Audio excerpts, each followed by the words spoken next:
miswa. Uy, miswa. Uy, sarap. Ayan, mga kasabi, no? Pero ano, isa pa lang yan, mga kasabi, ha? Wait ko na lang.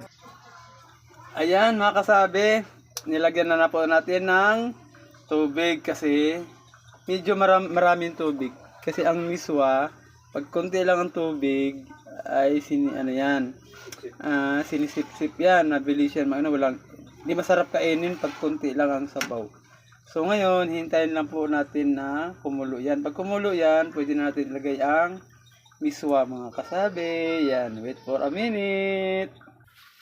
Ayan, mga kasabi, kulong-kulo na po. Ready na po ilagay natin ang miswa. Ayun, oh.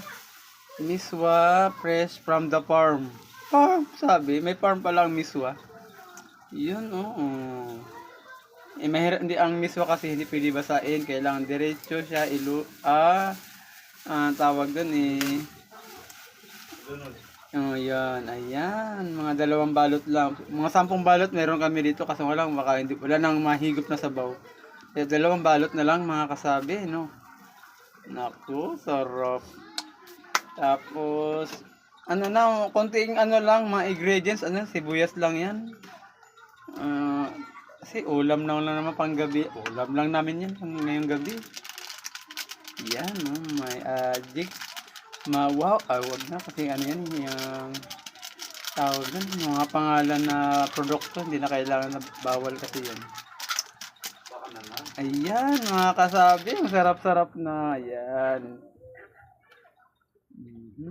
Ayan, mga kasabi, takpan po natin ito ng mga 1 minute lang, 1 minute, tama. Tapos, takpan lang po natin ito ng 1 minute. Tapos, pag open natin ito, okay na po, mga kasabi. Okay, wait. Ayan, babuksan na po natin. Tikman po natin ang sarap. Ayan, mga kasabi, malapot na. Ako sarap. Tikman po natin na finalize kung sarap. Ayan.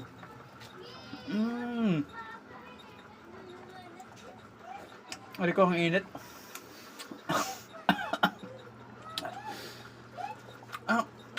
Ang init. Sarap. Yan, mga kasabi. Okay na, mga kasabi. Play.